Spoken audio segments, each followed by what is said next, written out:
All right. Hi everyone. How are y'all doing today?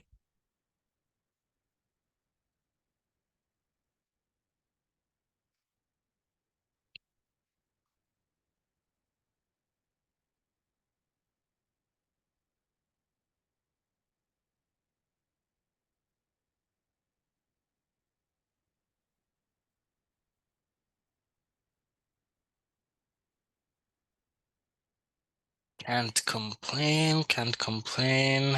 I'm glad that you're doing well.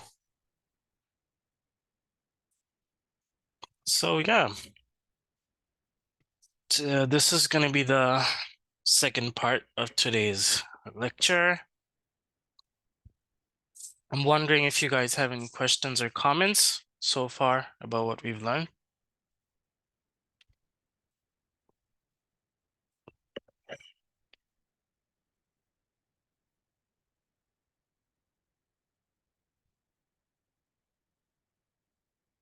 October 11. That's good. You're almost caught up then.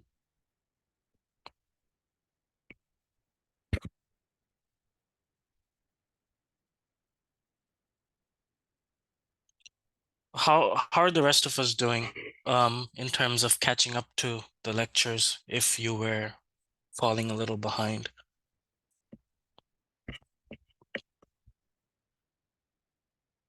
Is there anyone who's still going through the September assignments? Labs are assignments, actually. We had labs as well. All right, so it's safe to assume everyone's within a pretty good time range.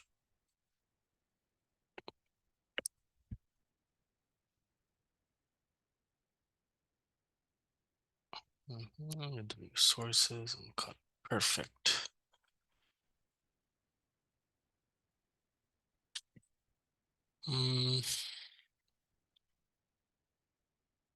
Very easy and to the point. I'm glad that you're finding it easy. That's amazing.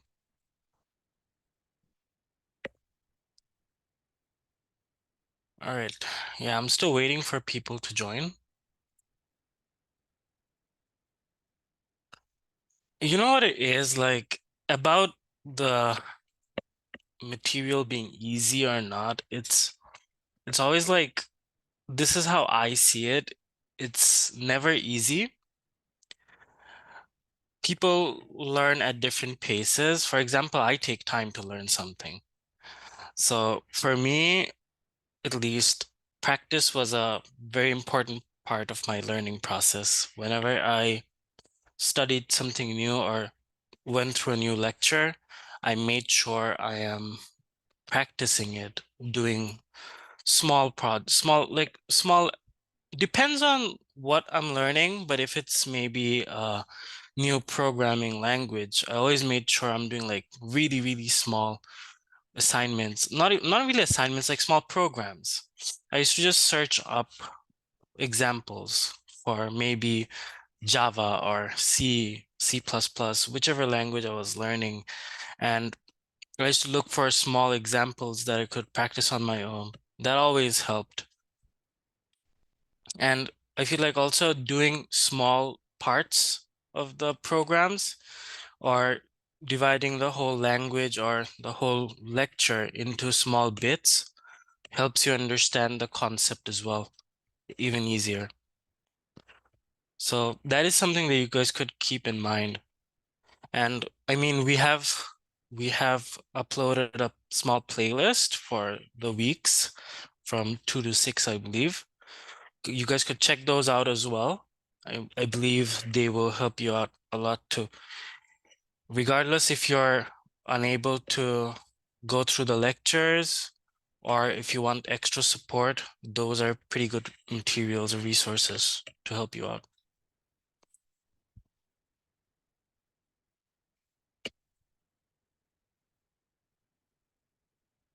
All right. Yeah, we still have 17 people. Let's wait for a couple more minutes and then start. So today's lecture is essentially gonna be about GitHub. Nothing new. If we are doing anything, it'll probably be forking, but that's not too hard. Other than that, what I'm gonna start with right now is essentially I'm gonna go through. If you guys remember, yesterday I was doing a notes application. I'm gonna work a little more on that. We're gonna design it together. We're gonna make it look nice. We'll check if we can add any other functionalities. Then we'll have a small recap on GitHub, and then we're gonna learn one extra thing, which is forking. I don't know. Have you guys have we shown you how to fork a repository and how to use it? All right, so yeah, we will be learning about that this lecture.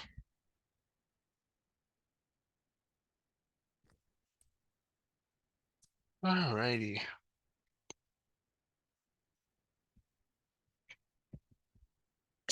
Yeah, people are still coming back from their lunch, so it's probably taking a little time.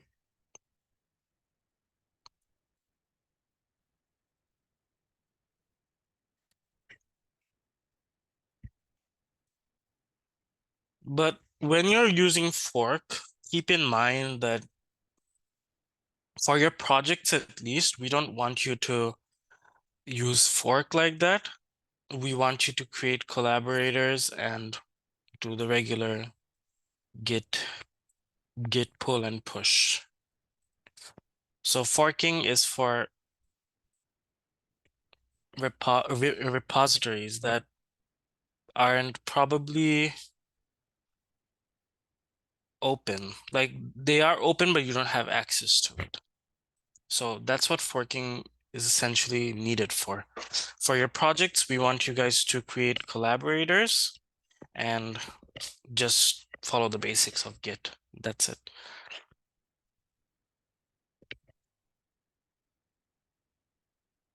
Okay, so I will share my screen.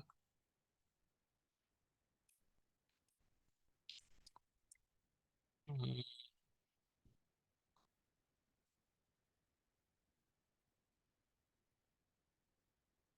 all right. Is my screen visible for everyone?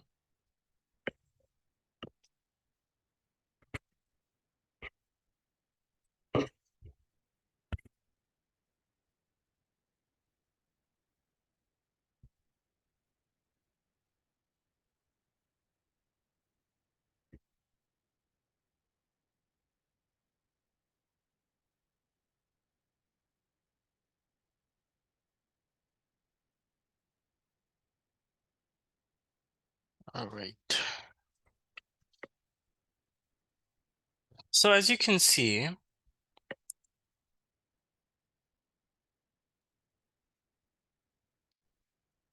we have worked on this particular file last lecture, I believe, my last lecture, which was yesterday. And I understand we kind of pushed the limits a little for that lecture. We did 3 programs altogether. The last one might have been a little stressful for some of you. So I'm gonna go through the whole thing again and build up on that. So for this, you guys get the basic idea, right? So let me get rid of this. This is one, this one, no, no, no. Okay. So this essentially is the basic, very basic functionality of what it's gonna do. You're gonna write down something, maybe, let's say, get eggs. Say you're making a grocery list. It will just add it, then get bread. Could do that as well. So it will keep on stacking up the list one by one. Now, what we essentially want to do today is we want to make this look nicer because it's all crammed up in the corner. We don't want that. Could you review the Flappy Bird program too? Yeah, for sure. We will do that. Let's see. Let's start off with this first. Is there a specific part of the program that you're confused with, Esra? Like how is every element is interact with each one, like the pipe and the Okay, bird, okay. the ground. Okay, got it. Essentially the JavaScript part. Yes, correct. Got it. Okay. We can go through that. Not a problem. Okay, so first, let's go through what we have right now, which is the Notes app. I just want to know before I start, how many of you had issues with what was done for this particular program? Is there any specific problems that you guys have that you guys want me to go over?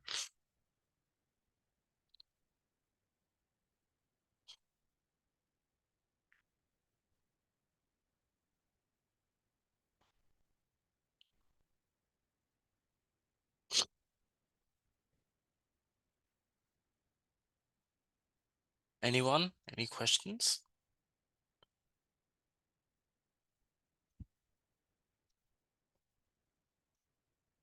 Okay, so what I'll do, I'll just do a small recap and then begin. So for this, essentially, for our Notes app, we are trying to dynamically update our notes as we enter. Now, for this, we needed 3 components. One, not really 3, essentially, you could divide it into 2 sections. So one section could be our actual input form, which is this part, and the other section would be the actual list. So what we can do, we can kind of design it in a way so that this looks more organized and neat. Now over here, what I did, I created a container for the whole code, essentially the entire thing. And inside it, I just separated them with 2 divs. I could have done the same with a section probably, but this is also a useful way that you could go for. Yeah. I didn't really style it, so style.css should be empty. But inside the JS file, let's try to understand what's happening inside that. So in the first 3 lines, as we can see, I'm kind of just getting the elements by ID and storing them in variables so that we can use it later on to make the elements more dynamic. So the first thing I did was added an add event listener for the button. And inside that, I created a function. The first thing I did in that function is take in the input text and store it in a variable.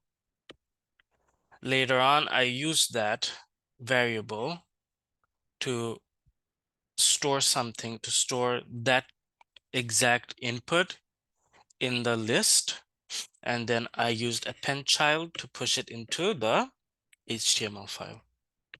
So far, so good. Any questions?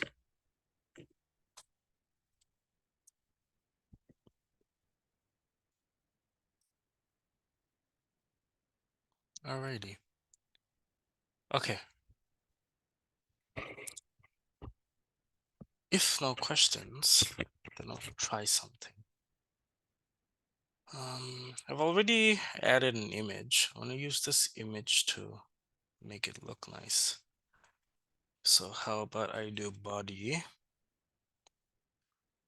and put in a background image of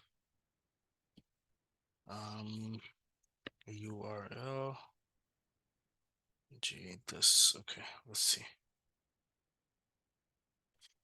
All right. So the idea is I don't want this to cover up the whole, like I want this one picture to cover up the whole page. I don't want it to repeat. Now, my question for you guys is, if I want to stop that, what do I do?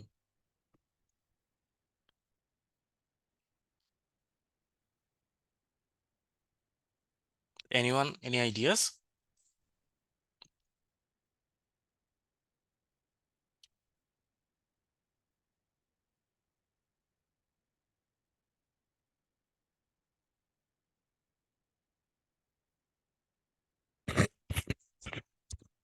Guys, I want answers. Are you guys there? Should have people. Okay. I guess this is something new that you guys haven't seen before, so why not just show it? So what I will do is essentially I'm gonna set background as no repeat. This should work. But what did it do?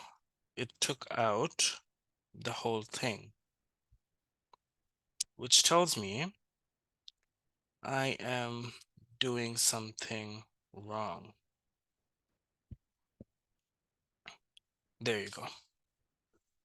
So what's the difference between just background and background repeat?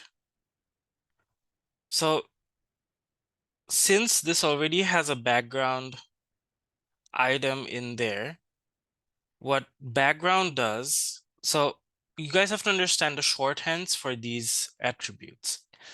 Now, background is a short for background image, background color, background no repeat, whatever other attributes it has. So when I put in no repeat, it kind of overrides the whole thing. But if I call the specific attribute, which is background no repeat, background repeat, and do that, just changes it. No wrap. Interesting. Let's try that.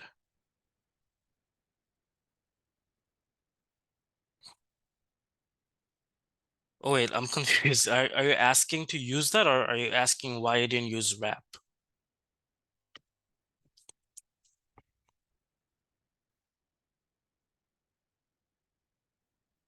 Yeah, it's ideal to use the no repeat. It's easier that way. Okay. But I think the picture I chose is not very helpful because it's just a small picture in the side.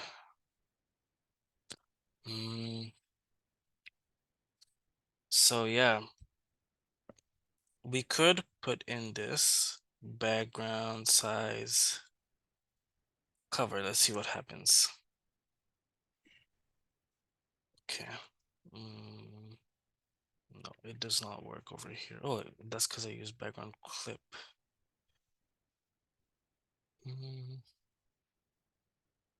Oh, there you go. But I mean, it's not ideal because it doesn't look the way I want it to look. It's very much stretched out. So let me search up Notepad animation pictures. So let's see.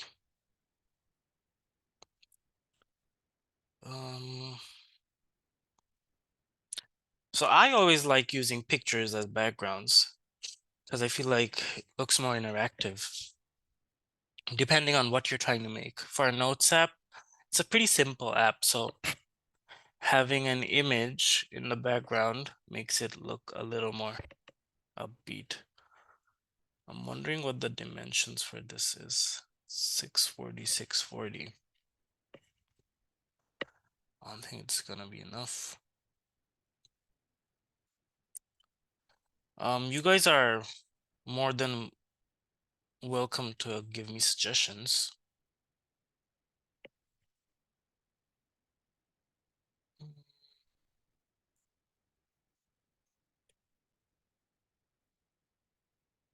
Okay, this could be something.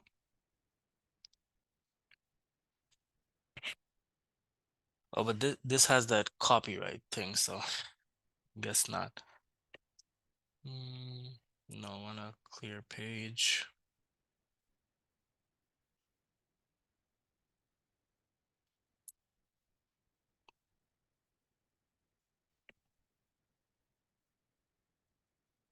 Hmm.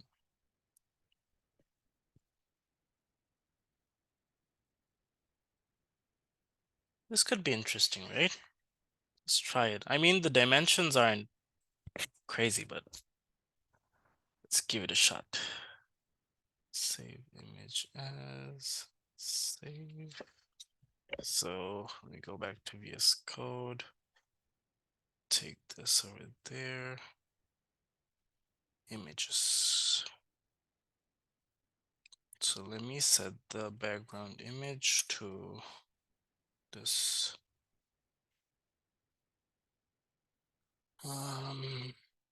Let's see. Yeah, I don't really like the background cover thing because just oh doesn't take up the whole background. It just crops it. Let me check this out.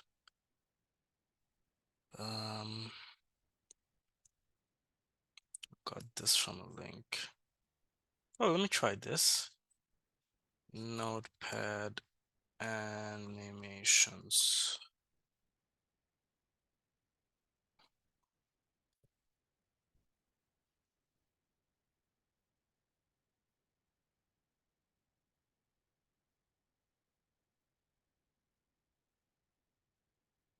I wonder what the dimensions are for this.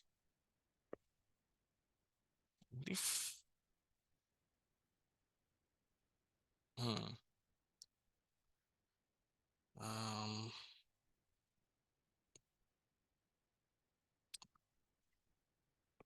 is there any way? Will inspecting help? No, inspecting does not help.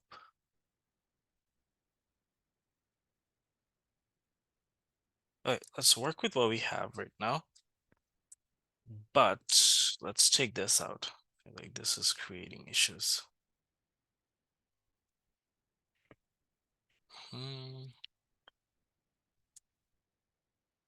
if I do this? Command Z. Let's put in height as 100%. Does this help? No, it just kind of, it's not what I'm looking for.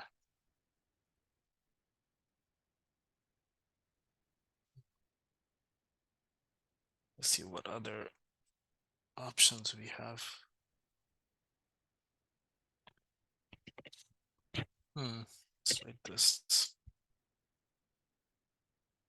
Nope, not this.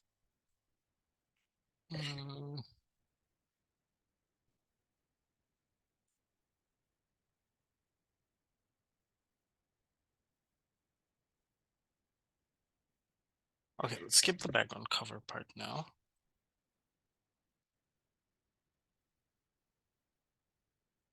So for this,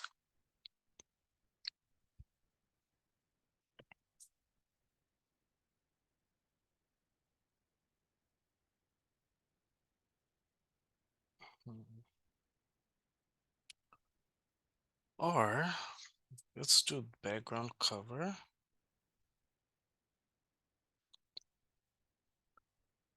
Let's set the height manually.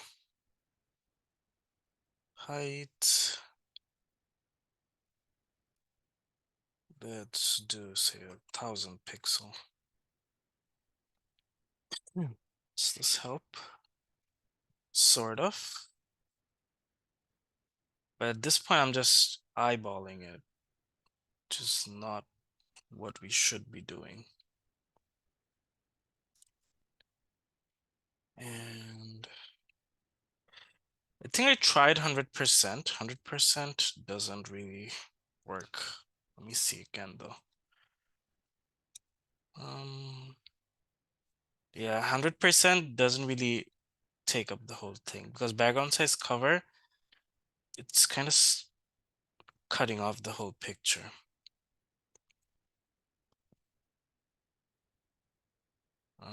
But should HTML?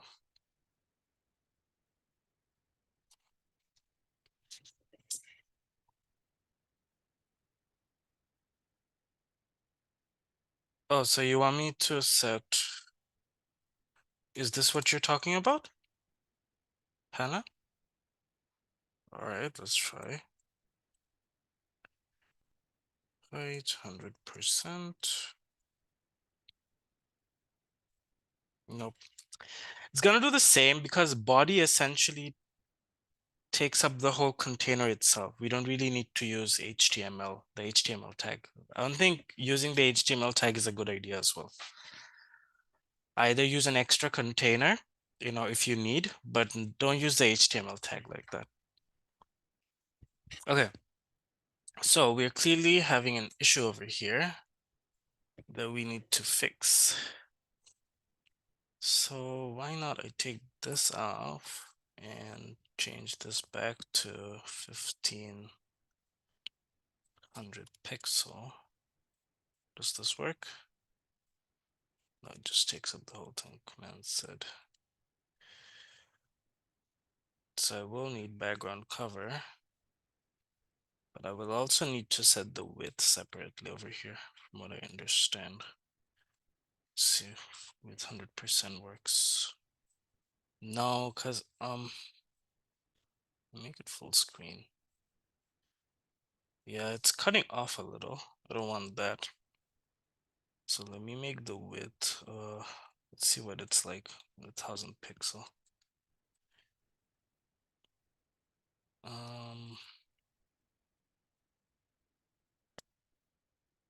Okay, let's see.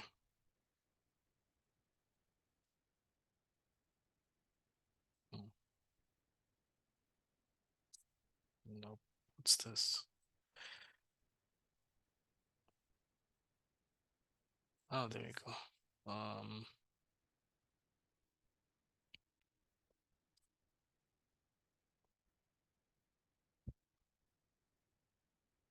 So 1,000 pixel essentially does that.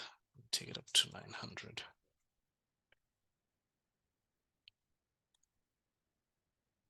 No, because of background cover, it doesn't really work like that. So let's do one thing. Let me just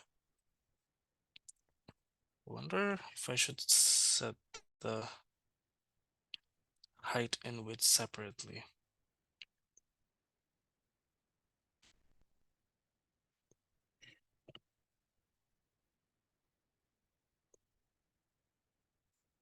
Can you just hold for a sec, 1 minute.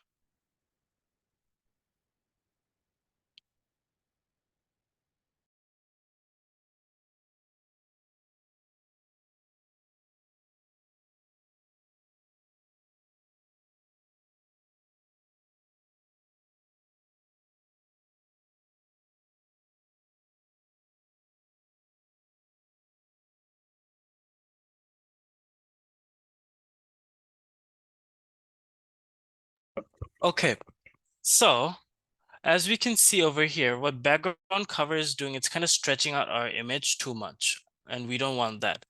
So likely what we have to do right now is we have to take this off, and we might have to set the height and width for background image manually. So let's try that.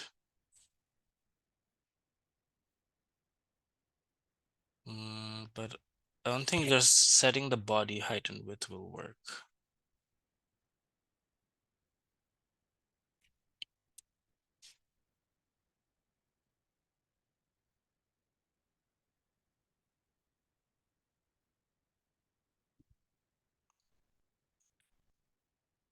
Just thinking of an easier way to do this.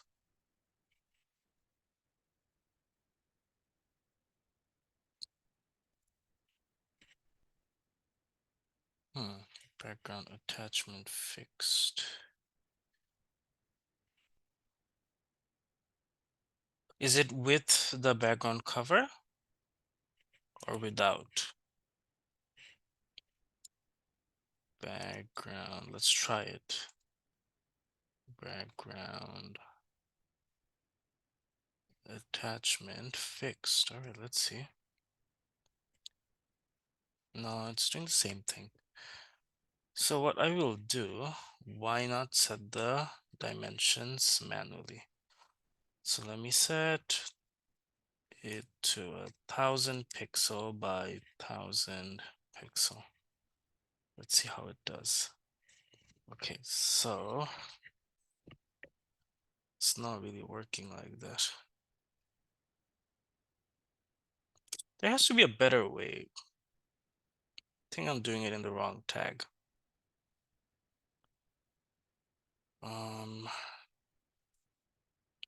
What if I do it inside the container? Sorry about that. Container.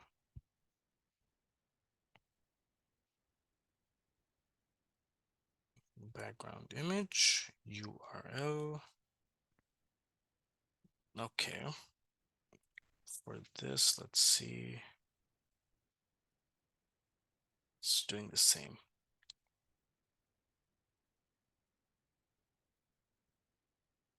Also, it's not taking up the whole page. Yeah, that's because I don't have any padding, so this won't work either. Yeah, my best bet is right now to do it manually. So I'm gonna do it this, C.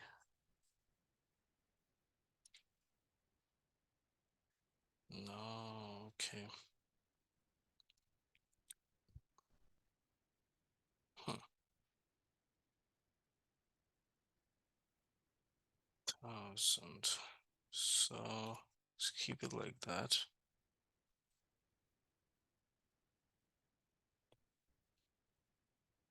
So you're saying 100%, 100%. Let's see.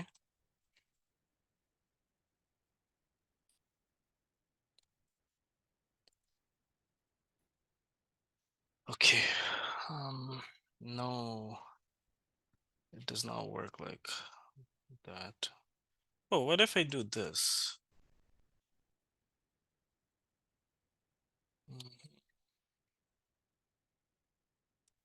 No, with 100% does not work like that.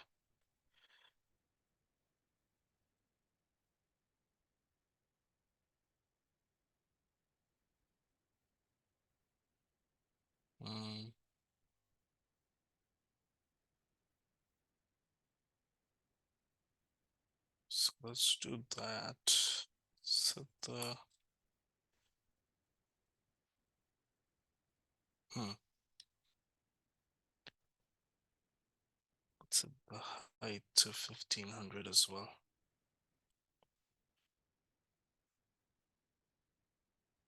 Okay.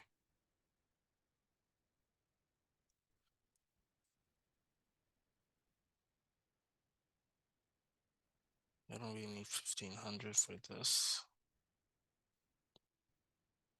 Or maybe height is 100%. Let's see. Yeah, it's the picture that's the issue over here.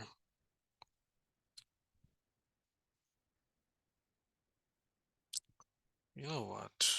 Let's just change this. Let's keep it like this. Let's take this to the middle. Justify content center. No, it's not gonna work like that either. I wonder.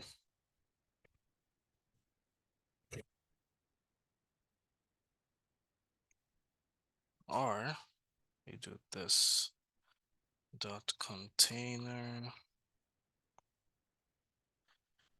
Control V, nope, it's the wrong one.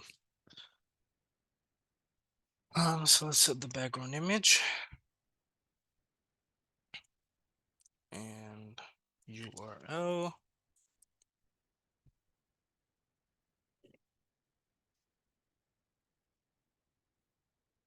Hmm.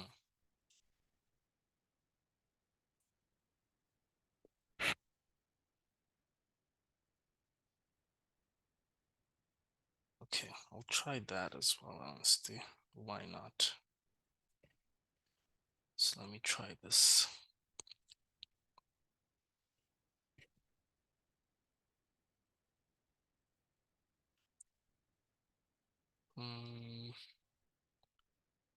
No, it doesn't really. Oh, it's because it's that IMG. Let's try it now. No, it essentially just it's the background size covered. That's what's messing it up. I feel like it's because of the dimensions that I set out. So why don't I just take this off? All right, copied it, but I deleted it again. Container, and over here, background image.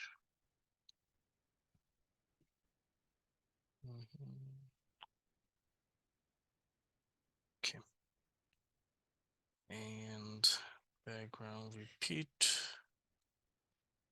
No repeat. See what it looks like. Let me add padding to this now.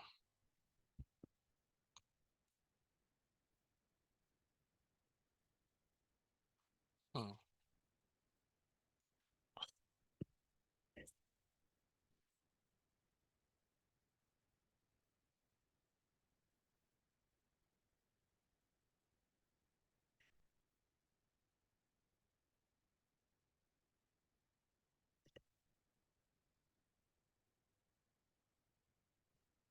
Just creating padding won't help.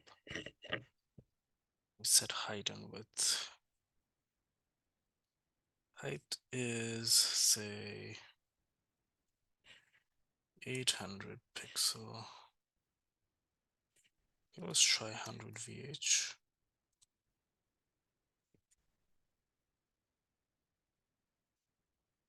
Essentially just gives it the entire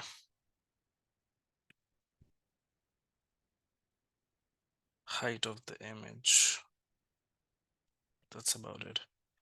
But I want it to be longer. If we do 1,000 pixel, it's gonna be the same. But because I did that,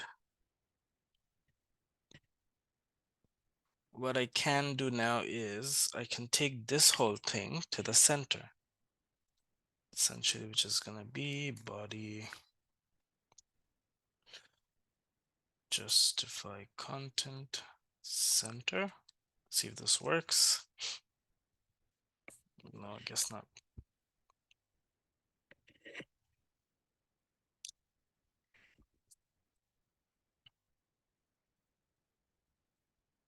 Line item center. Let's see.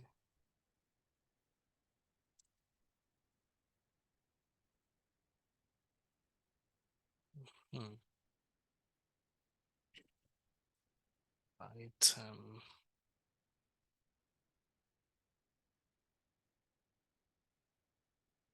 What other sort of alignment do I have?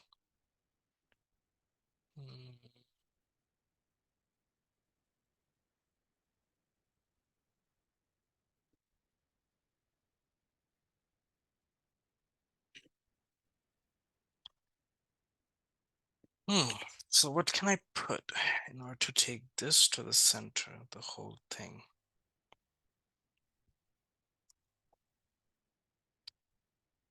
Display inline.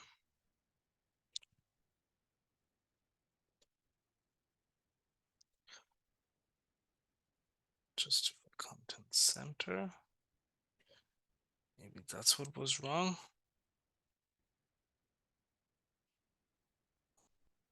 Outline items.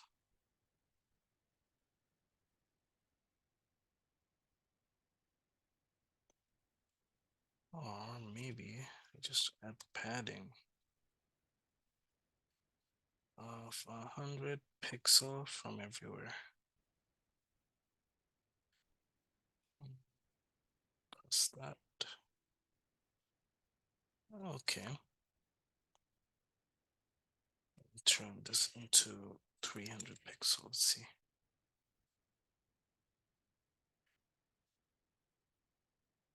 Okay, I don't want that. Take this off. Just put a 10 pixel placeholder. See what it looks like from there. If I put in 100, it's like that. And for padding left, let me put in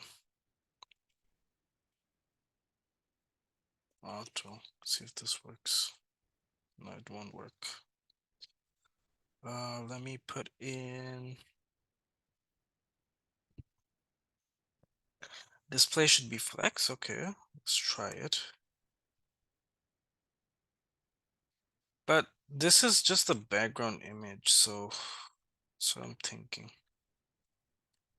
Yeah, just flex doesn't really help, does it? Let me write down justify content center.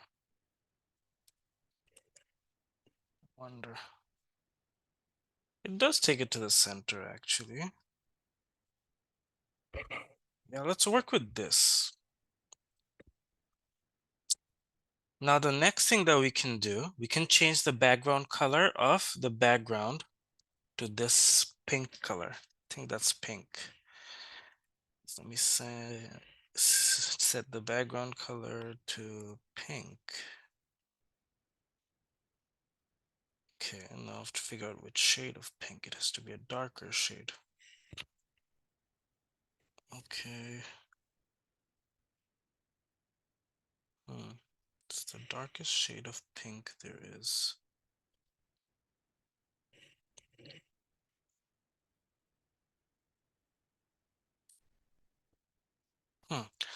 Can anyone tell me the hex code for this color if you have the tools? I keep on forgetting to download that. I have to get the tool Pixie a little more, I think.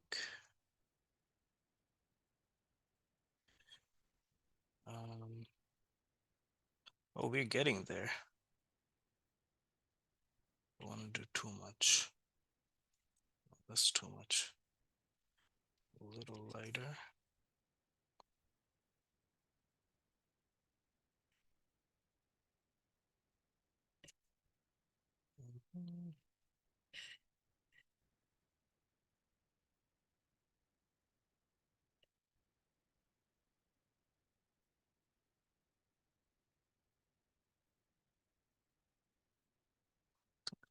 Lighter side there.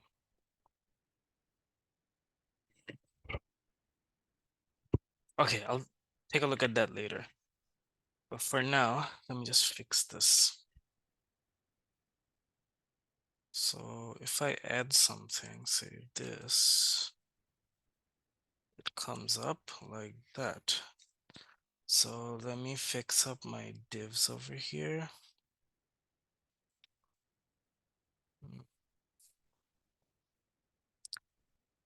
Let's section it. Section. Let's put an ID.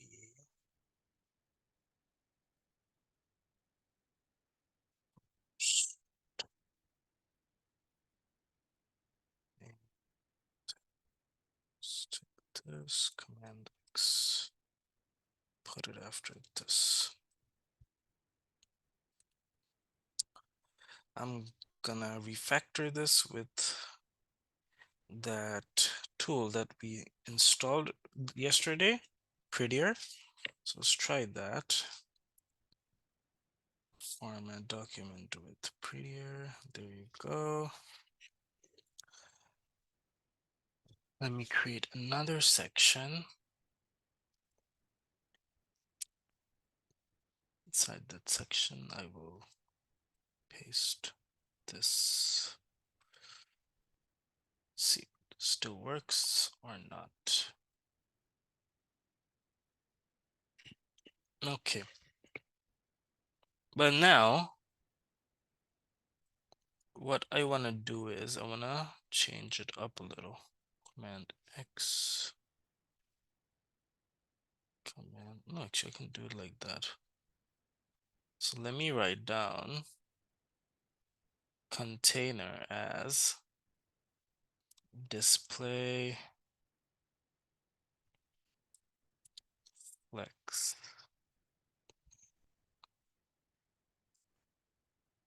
Flex direction row reverse. Okay. And this does what? Brings it over here.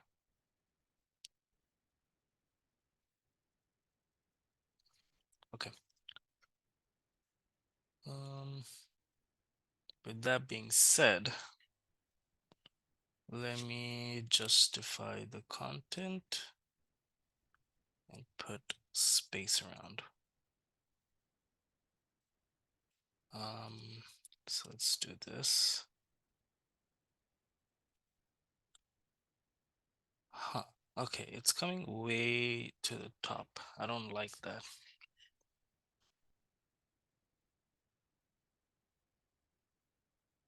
So just display flex won't really help.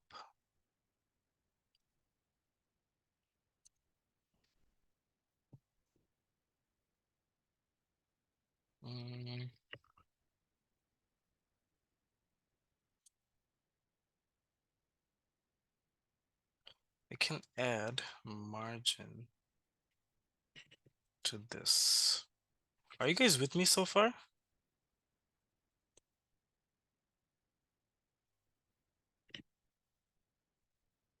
Okay, so what I can do is I'll give an ID to this one.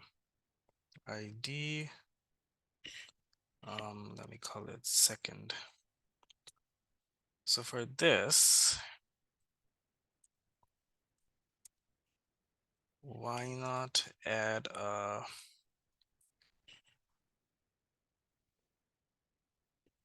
let me add padding. Let me add padding of maybe 50 pixels. Let's see. Okay, so again, hi.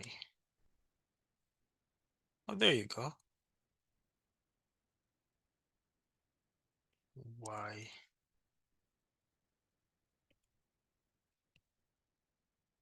But I've noticed it keeps on moving to the right every time.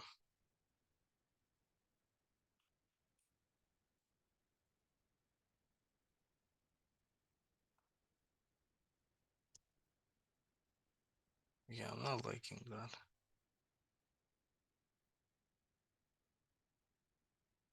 Let me add a bit of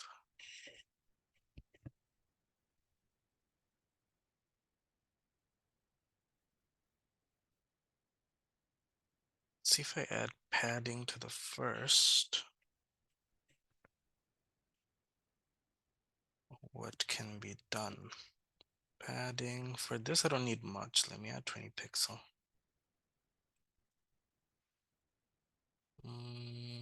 Okay.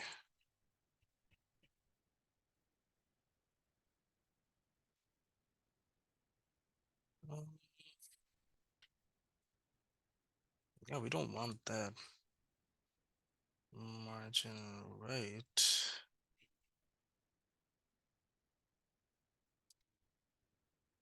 0. See if this works.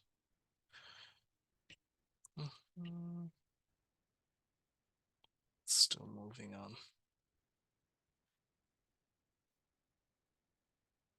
Oh, this is better. Okay, should I keep the bullet points or should I make it with no style?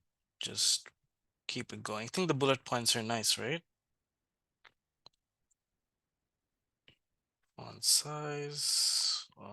Let me make it 20 pixel.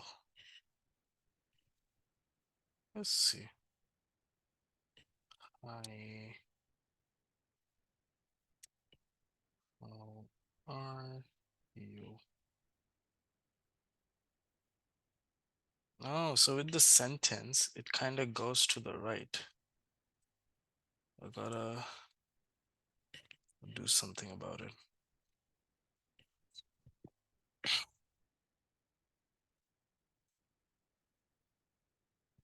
Hmm.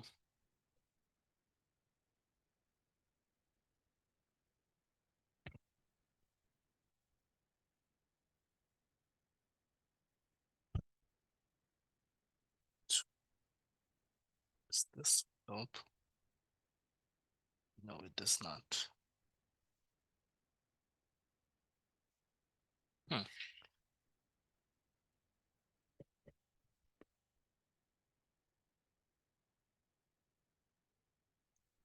Yeah, I'm using row reverse because I want the my notes part actually.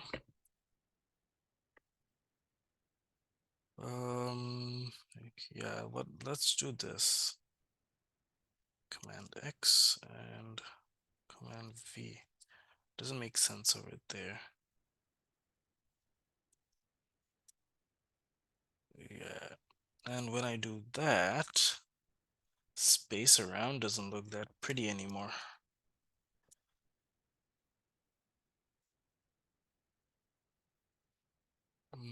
Okay. Add padding to this.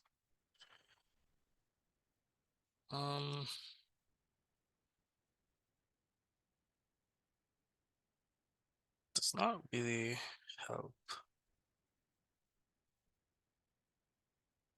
Padding top. Let's put in as,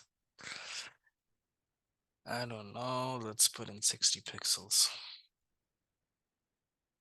No, I need more.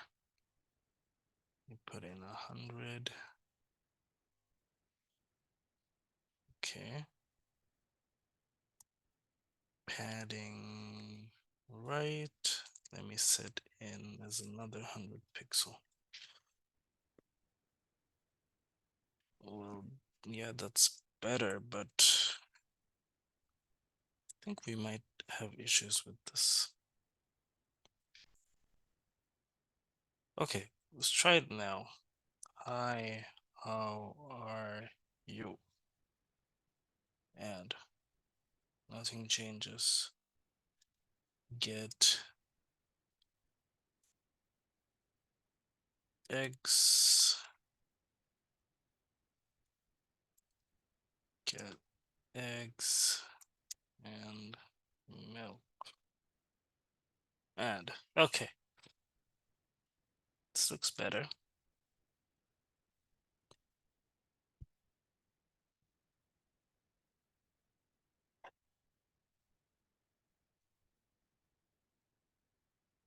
Okay, so it kind of looks better. Ideally, I would want the same shade as this picture.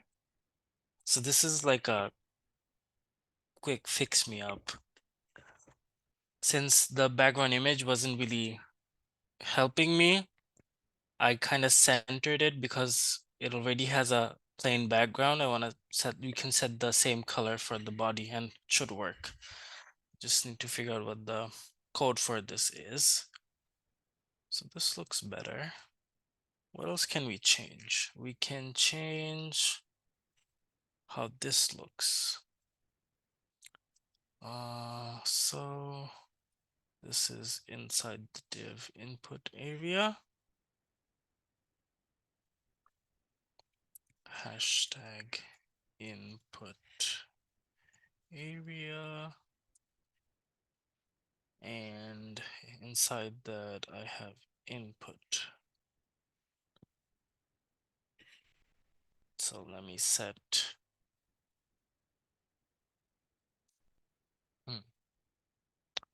I don't think height is gonna work for this, is it? Let's say 30 pixels. Okay, it's not too bad. Let's do 40. And let's round up the edges. So essentially, I'm gonna write down border radius, and let's set it to 10 pixel. I want to make it round. Okay.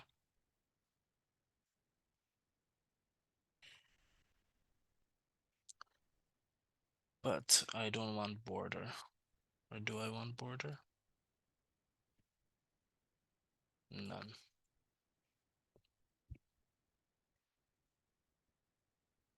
Okay. Write your note. We have input.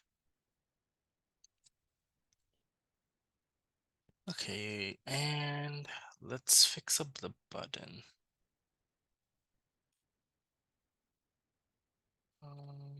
So for this, let me write down display flex.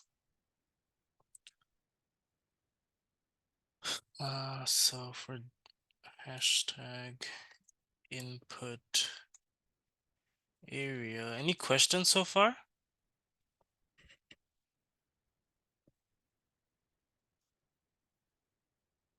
Display flex.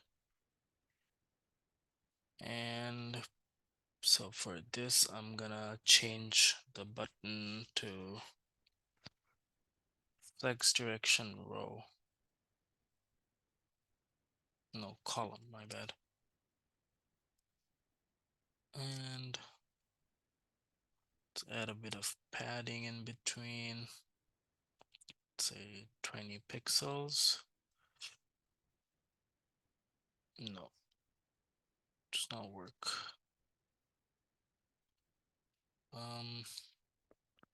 Justify content space between. This doesn't work.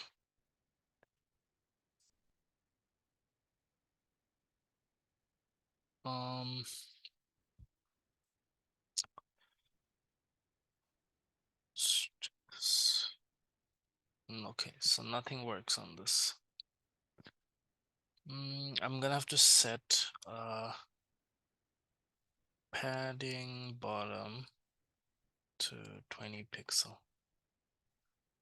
See, oh no, it's the wrong tag. Said margin bottom 20 pixel. Oops, too much. Maybe 10. Okay, so 10 looks nice. Let me now fix up the button input.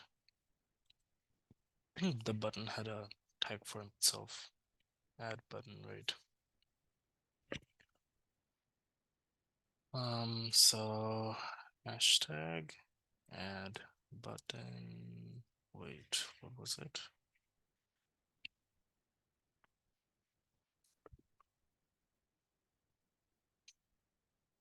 So let's make this.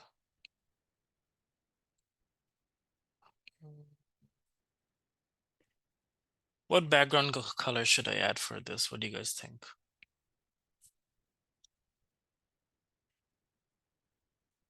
Anyone? Suggestions?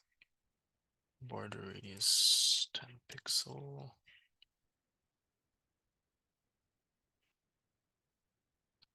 Border none. Anyone? What do you think? What should I add for the background color over here? What should I set the background color for this button over here?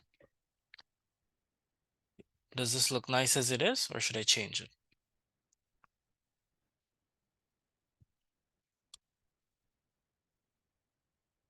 Blue. Interesting. Let's try. Background color.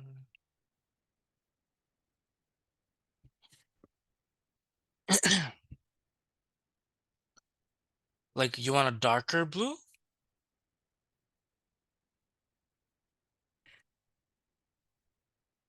Gray. Let me see if I have teal. Teal might look nice on this. No.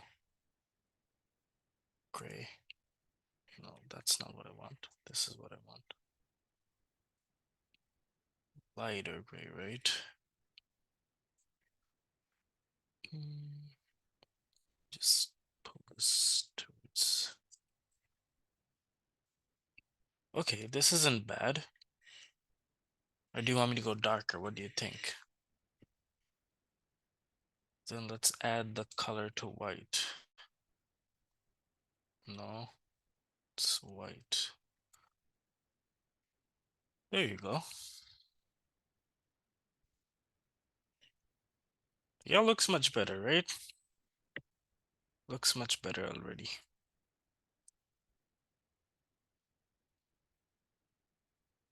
Background black for the button. Okay, let's try. Um, there's a possibility might have to revert. So let's do this. Okay, this looks nice as well, honestly.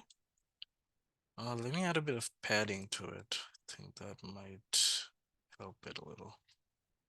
10 pixels. Too much, too much. 5 pixels. Better. What do you think? Which one do you like? Do you guys like better, the gray or the black?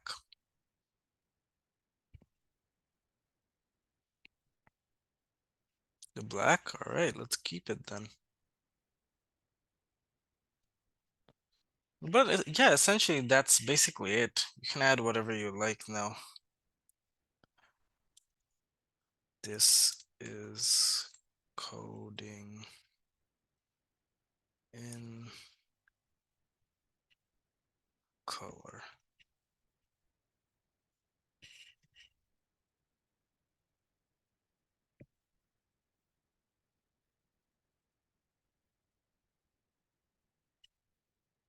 Yeah, I guess it's done now. What I can do, I can add a bit of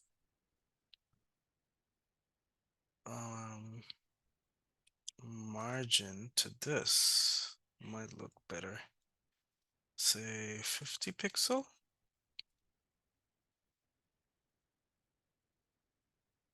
Guess not.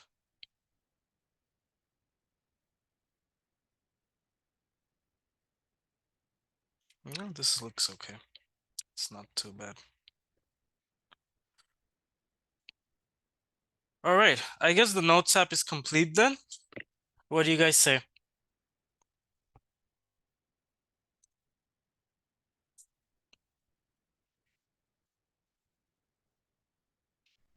Comments, anyone? Yeah, it does. Yeah, like I said, I mean, adding an image can make it look really nice, much more creative, imaginative. But I also like you have to keep in mind what kind of website you're making. If you're making a website that's more professional, you wouldn't want to add images like this in the background. So yeah, for a more professional website, you would want something a little more plain, a little more formal, a little more classic. But if it's like a fun website like Notes, or maybe even like for your projects that you're making, like what was the name of the actual thing? Mini clip. Yeah, like the mini clip site. Okay, so can you go over what you've done? Yeah, for sure. So this is a very basic Notes app. Last class, what we did was we just created the HTML and the JavaScript to give it functionality. For this we need two sections. One that's gonna take in the input, the other that's gonna display the inputs that you're putting in, essentially your notes. All right, for that, yeah, like you see, I added two sections over here. The first section, the second section. The first section only holds the input box and the button, and the second section holds the My Notes H1 tag, which means the heading, and it will show the list inside it. Going into the JavaScript part, what I'm doing is I'm taking in all the elements by ID so that I can use them later for adding event listeners or maybe even changing colors or whatever. Next up, what we have is we have a button and we added an add event listener for that. We used click as an action and we started off the function inside it.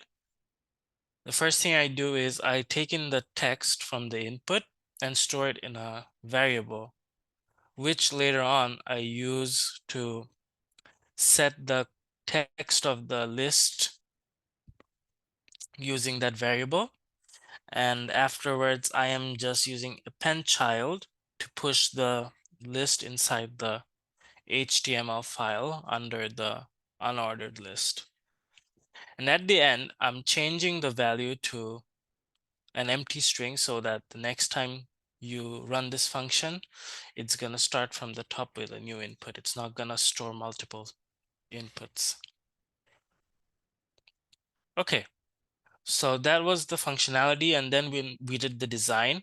So what I did, initially my idea was to cover the whole page with the image, but we were having issues with that because of the size of the image and all that.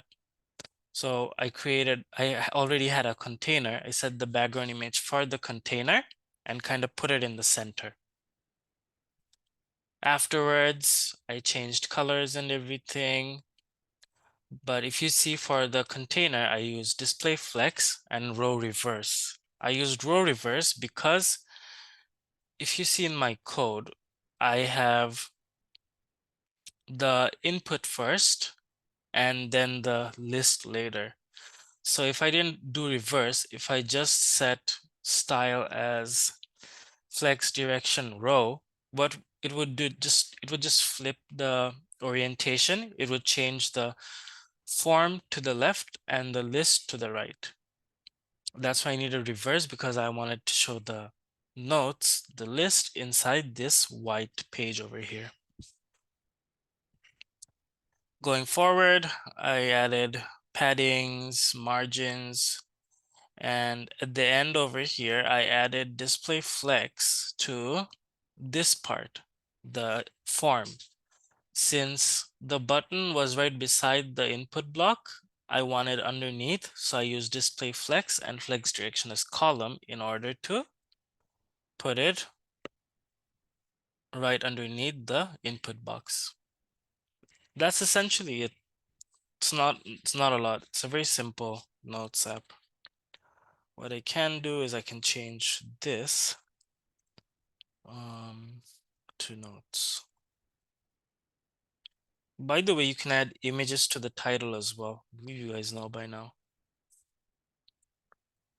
Why not do it, right? Notes icon.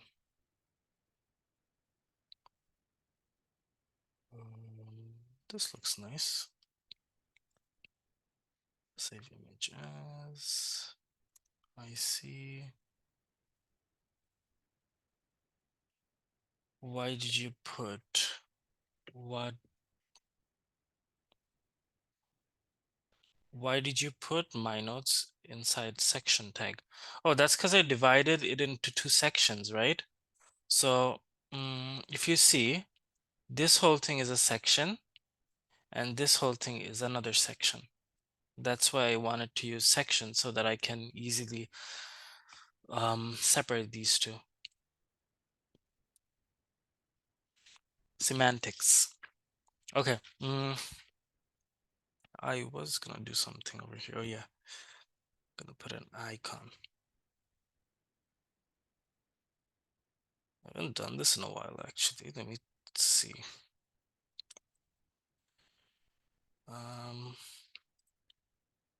Image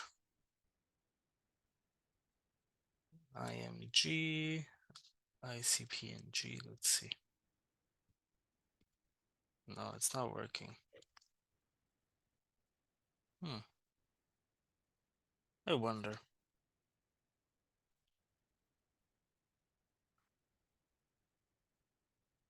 The image is there though, right? Yeah. Hmm.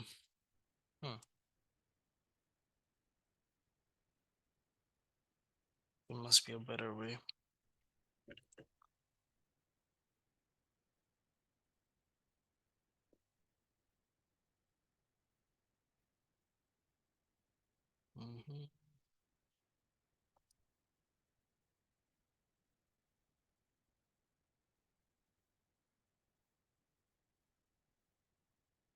I really wonder. Wait. Let me search it up.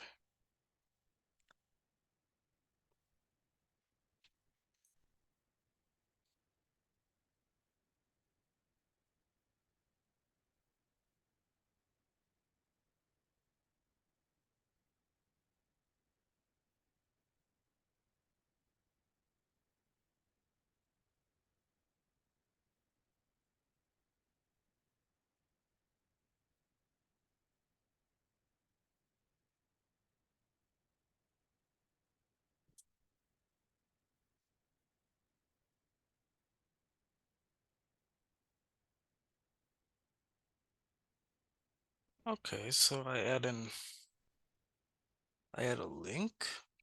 Is that what I do? Let's try it.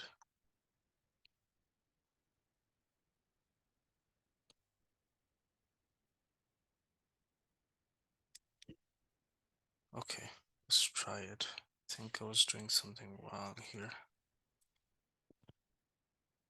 So,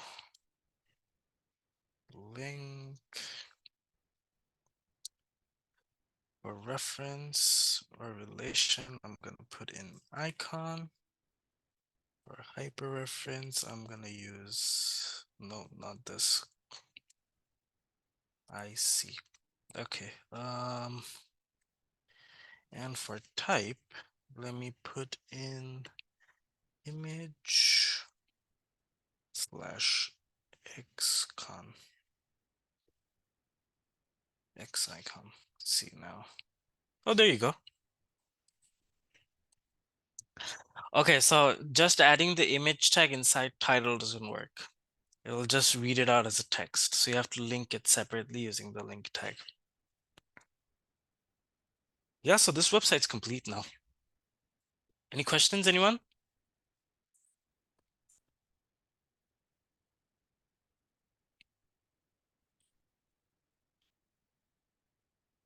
All right, then let's take a 10-minute break.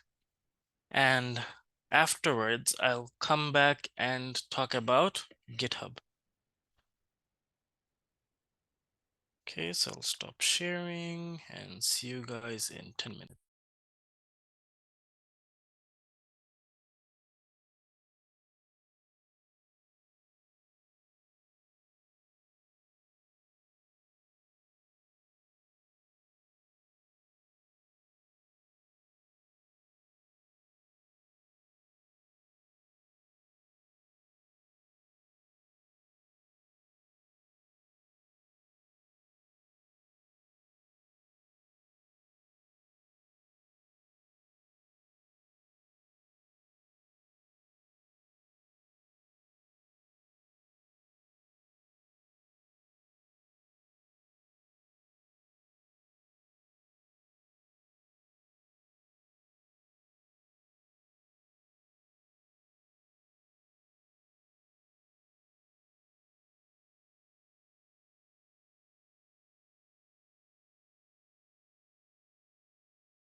All right, we are back.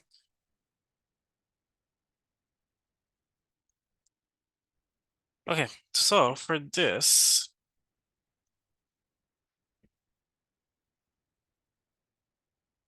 I'm gonna share my screen now.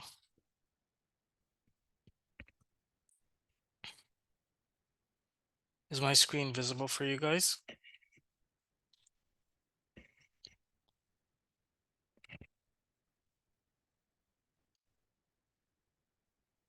Can you guys see my screen? Perfect. So, hmm.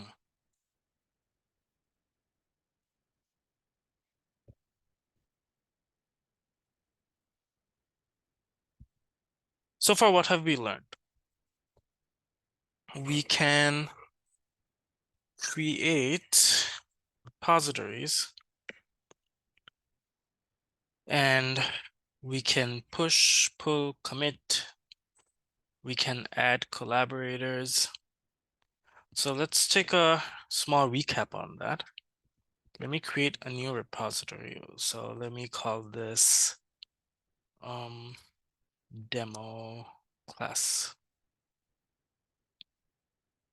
Let me keep it public. I'll just add the auto-generated README files.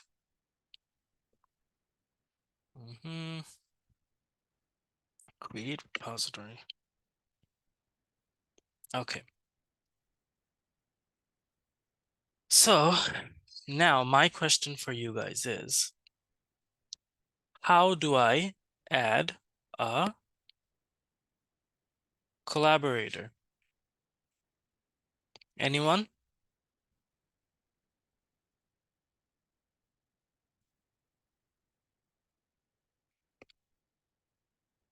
Anyone knows how to?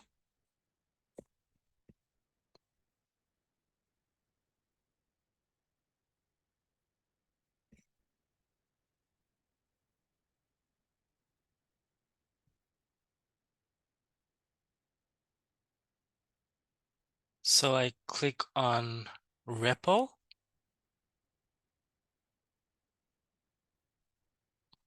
I'm confused as to what you're asking me to.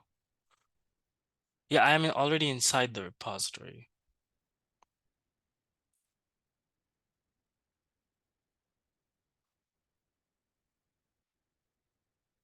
To share the clone address, go to settings. Okay, I came to settings. Now what do I do?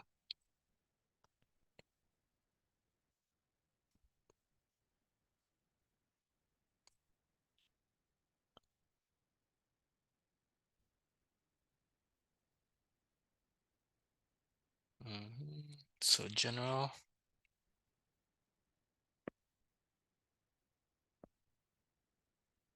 access collaborators.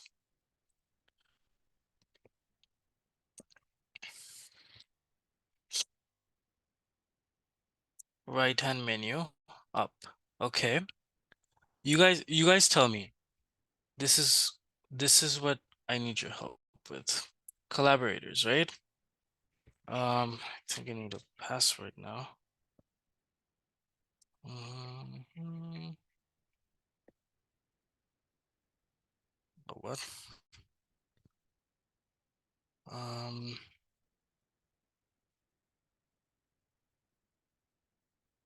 Hope this is correct. It's not.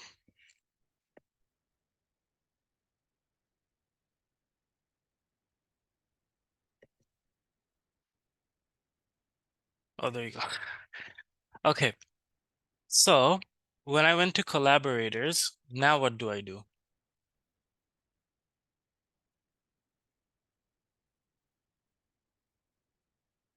Add people. So let me just add myself. Let me see if I can find my other account. 3189. That was the name though, right?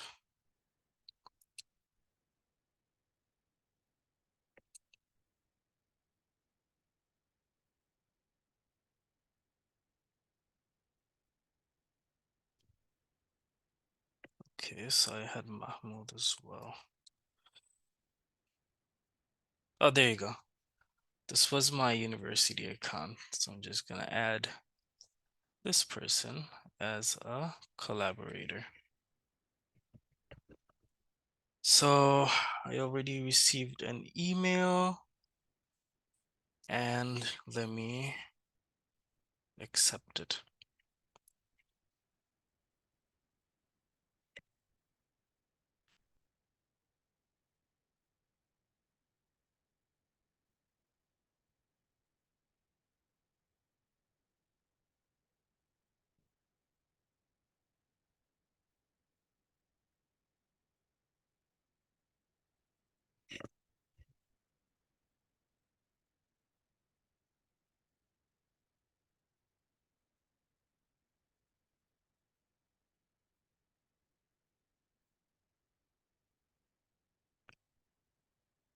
Okay, I accepted my invitation. Now you can see I have my other account as a collaborator over here. So that is what you guys have to do in order to make your own repositories. So you have to create your own repository first, make sure it's public. Then you add collaborators, which will be your group mates, so that you guys can work on the same repository from your end.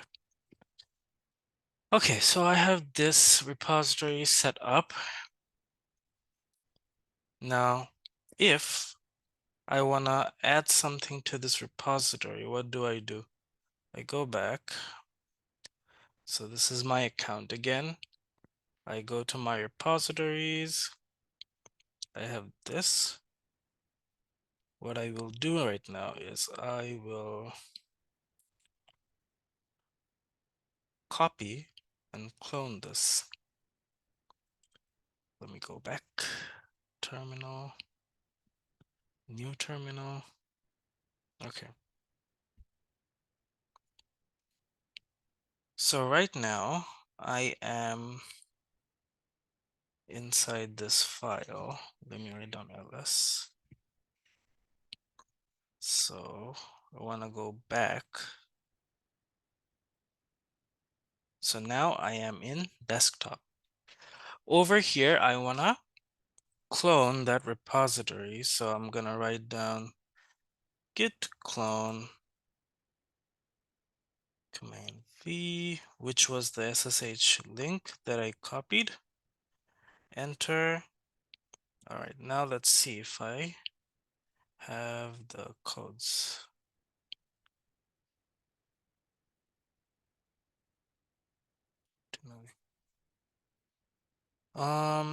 Here you go, demo class.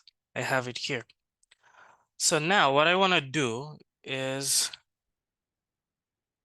I want to upload the Notes app into this.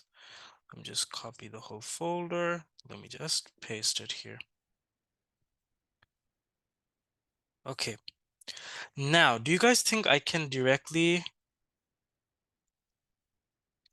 upload it to or push it to my repository even though I'm in a different path?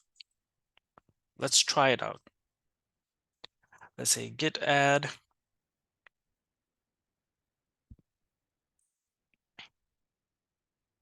Okay.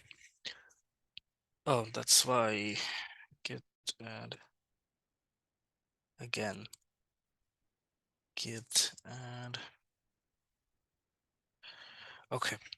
So when I try to do this, as you can see, it does not let me do anything. Why? Because this particular folder, it's not really inside the repository.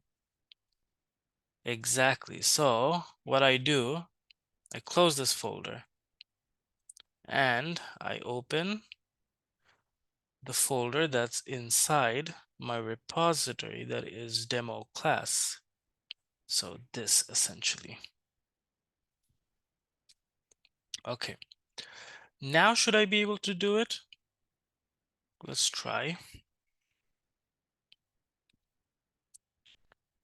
Let me do git add dot. It's done. Now, what's the next step?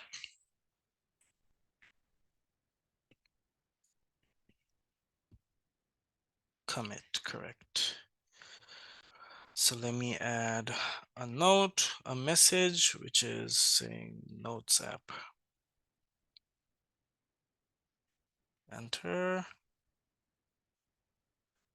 Everything's added. Now what do I do? Now what's the next code? Git. Is it just push or git push then anything else? What will be the whole code? Will just git push work or should I write something else to this?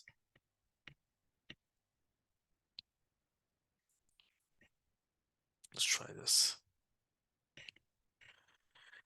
So right now, what it's doing, it's pushing everything to the main branch.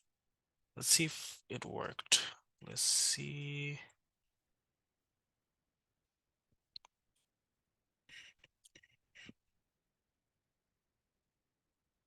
Okay, wonder what's wrong. There we go.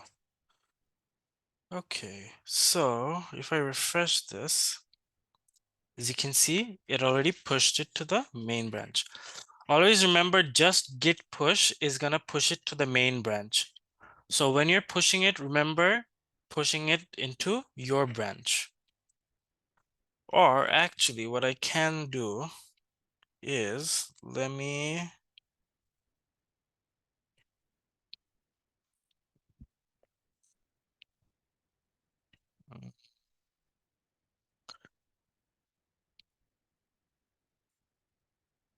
do one thing. Let me delete this. So as I go back,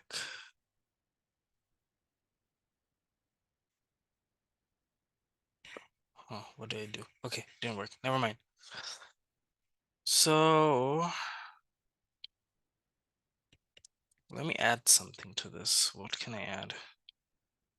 Let me add a image maybe. Maybe delete one image. That works too.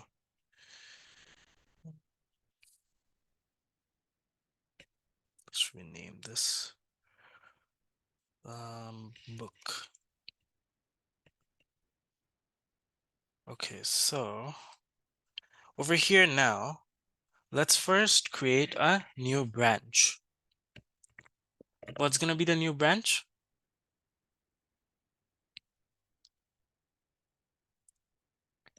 How do I write down a new branch? Anyone? Get checkout. B. Let me say first try. Okay, so I'm switched to first try now. Let me do git add.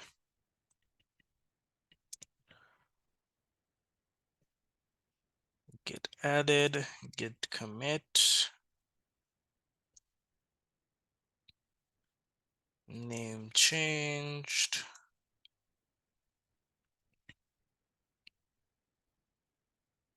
And over here, I am gonna write git commit, git push. But after I write git push, what am I gonna write? Git push origin. And then what's my branch name? It is first try. It should work. Let me go back. As you can see, my first branch has been created. So I go there. I'm gonna do a compare and pull request. Image name changed. Create pull request. This has no conflict, so I can just merge this. Merge and it should be reflecting in my code. So let's see. Notes, image, it changed to book. Are you guys clear so far? Sorry about that. Questions? Anyone, any questions?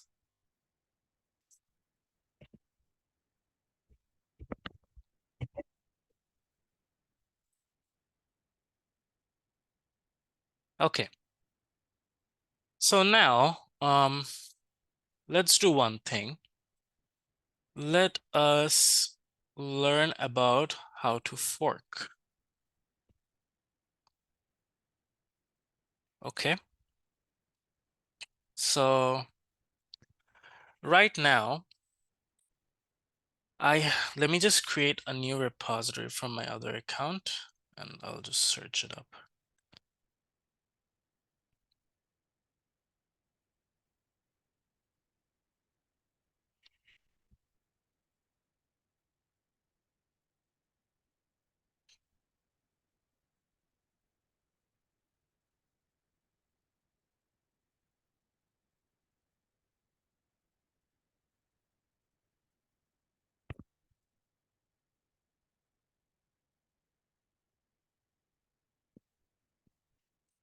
Okay. So I have created it and I have named it notes, I believe. Let me just check again.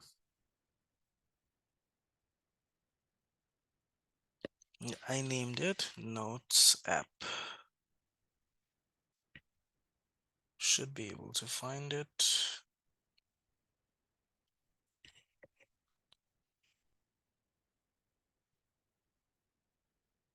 Hmm.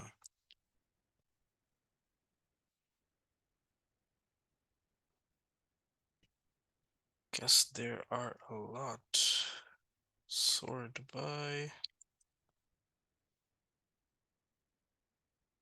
recently updated.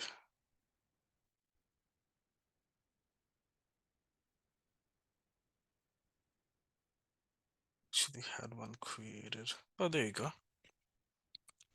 There's mine. Okay.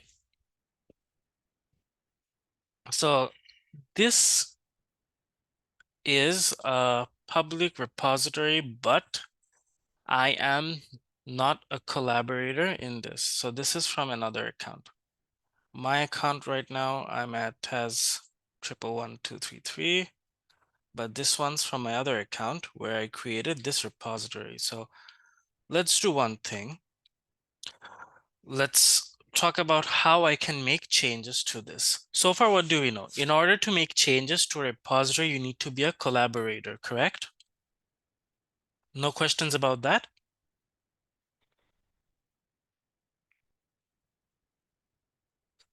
So you need to be given a certain permission in order to make changes in a repository. But say I don't have it, what do I do? I'm gonna fork this. Let's keep the name same. Description, I don't need it right now.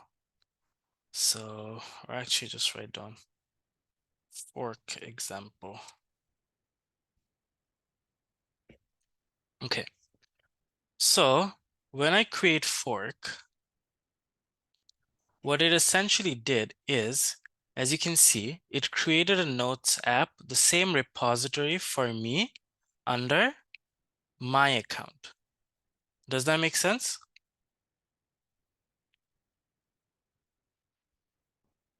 Anyone, any questions?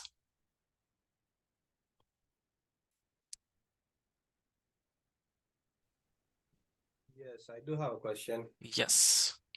I just joined now, but I also was looking to learn about working from a certain branch. Mm-hmm. You make a quick recap on this, please. Oh yeah, for sure.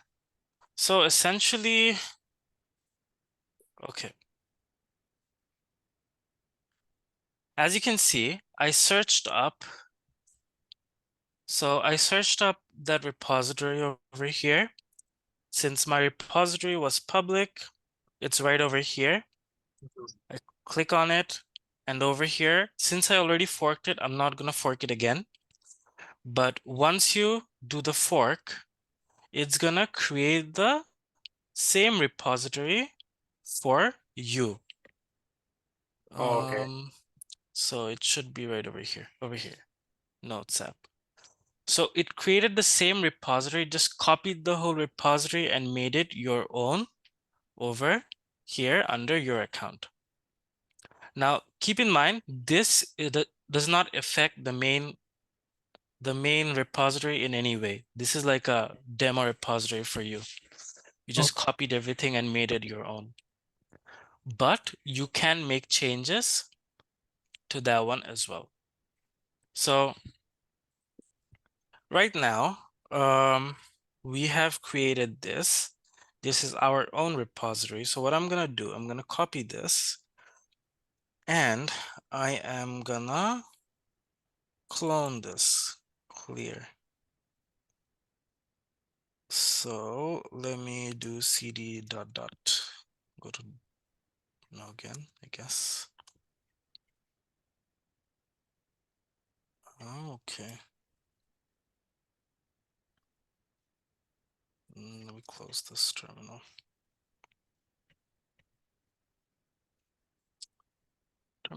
New terminal. Where am I? I am at this. So I'm gonna write cd dot dot. It's gonna take me to demo class. Cd dot dot again. It's gonna take me to desktop. So inside desktop, what I'm gonna do, I'm gonna clone the new repository that I just forked. And I now have a repository of my own with the same name. But there's one issue to it, which is this particular, where is it? This particular repository does not really have anything. So let me just copy the notes folder over here and paste it. Now, earlier I showed you guys, if I try to push anything from here, it's not gonna work. Why? Because I'm in the wrong directory. I have to close this folder, go into that particular directory, which will be this Notes app, and I'm gonna open this. All right. So I have this in my local repository. I don't have it on the remote one. So what I'm gonna do git add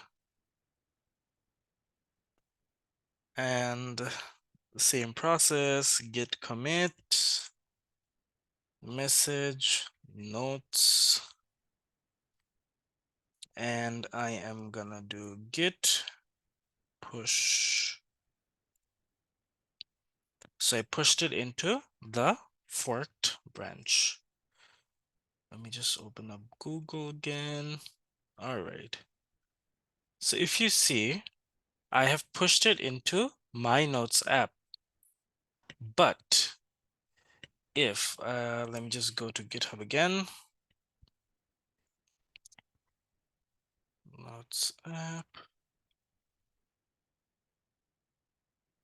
Filter by recently updated.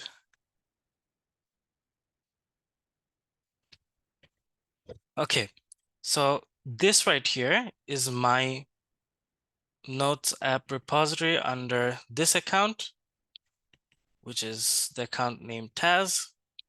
And this is the Notes app repository under the name Tasneem Mahmood. So as you can see, this one has nothing because even though I have made changes in this repository, nothing happened over here. Why? Because these two are completely separate. This is my own repository for the Notes app. All right. Now, if I want to change it, or if I want to create changes in this particular repository, what do I do?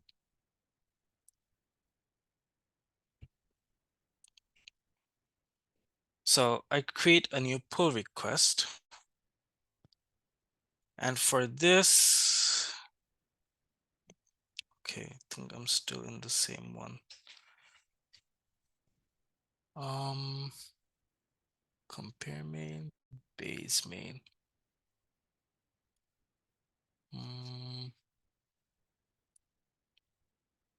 Dismiss. It has this account right here. So go to pull requests, I'm creating a new pull request. Find a branch. So it's not letting me do it from a different account. So I think I have to create a new upstream origin.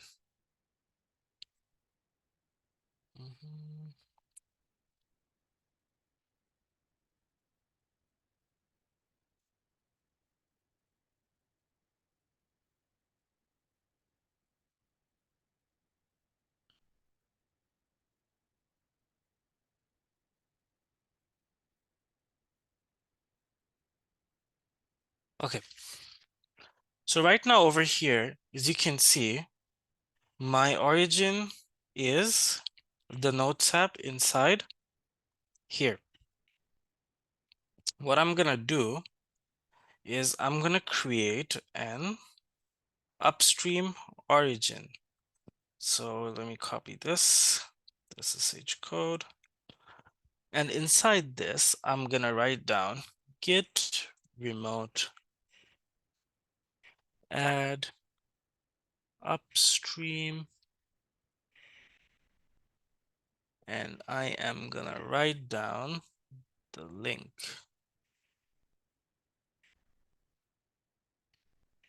Okay, now let me just check the git status. I'm on the main branch, origin branch.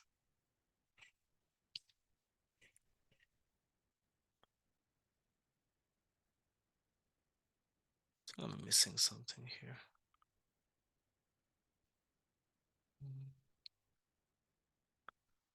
Okay, let me check the version control actually. Git remote.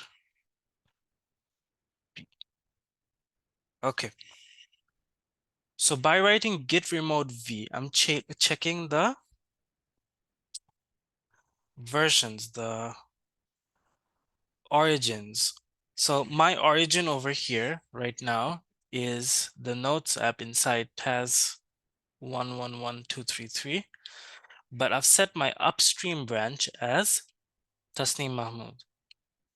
So right now, after I do this, I will be able to fetch any changes from the main repository, which is under the account Tasneem Mahmood. So now we've essentially forked it. We created our own Notes app. But after this, now what do we do? Now we need to create a pull request, right? Okay. So what I'm gonna do, I'm gonna go back to this. I'm gonna go to pull requests, new pull request. I'm gonna compare across forks. So this is the base repository and I'm still in the same. What I'm gonna do, I'm gonna go into TAS Notes app, and over here you can see I have everything added. What I'm gonna do, I'm gonna now create a pull request for the base repository to take in my repository. So I'm gonna do create Please accept changes.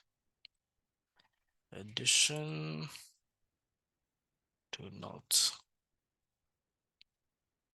I'm going to create pull request. Okay. So it's checking, no merge conflicts. So now I can't really do anything from this account. I have to use my other one. For that, let me just accept it.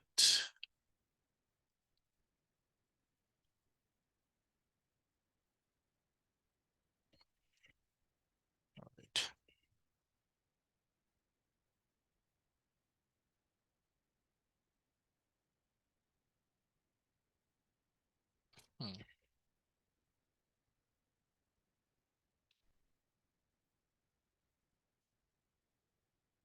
This branch is no. Okay. So I don't need to comment. It should be created. Let me see. Should be getting a pull request in my other account.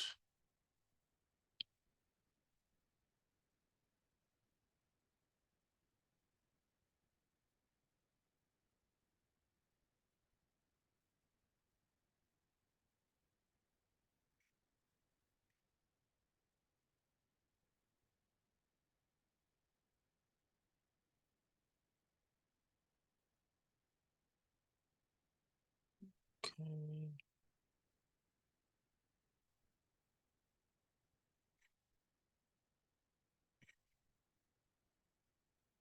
Check for pull requests.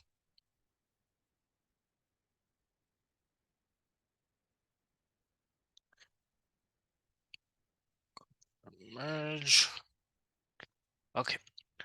So I just accepted the merge from my other account, and you can see over here this pull request is closed, meaning that my notes app over here should have the folders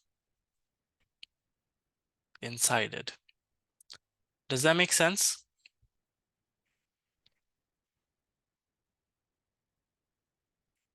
Anyone, any questions?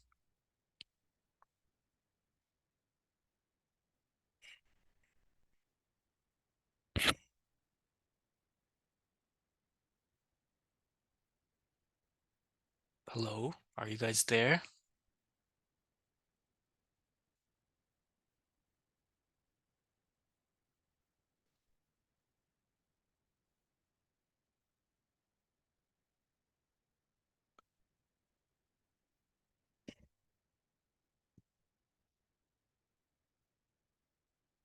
No questions. All right, perfect. Yeah, so forking, you don't really need it right now. Forking would be required if you're working on someone else's repository where you're not really a contributor. But for your projects, I would suggest you add all your group mates as contributors and go from there on. All right. But yeah, that's basically everything for today. So we fixed up the Notes app and we had a recap on how to clone, push, pull, and we also saw how to fork and create changes using the fork. Just to be clear, do you guys understand the difference between forking and doing it normally as a contributor?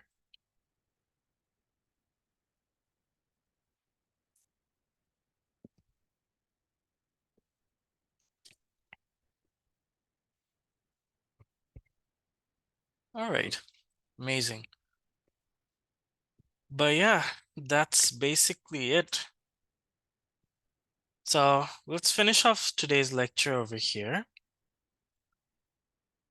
Let's go on a 10-minute break and we'll come back for the lab. All right, see you guys in 10 minutes.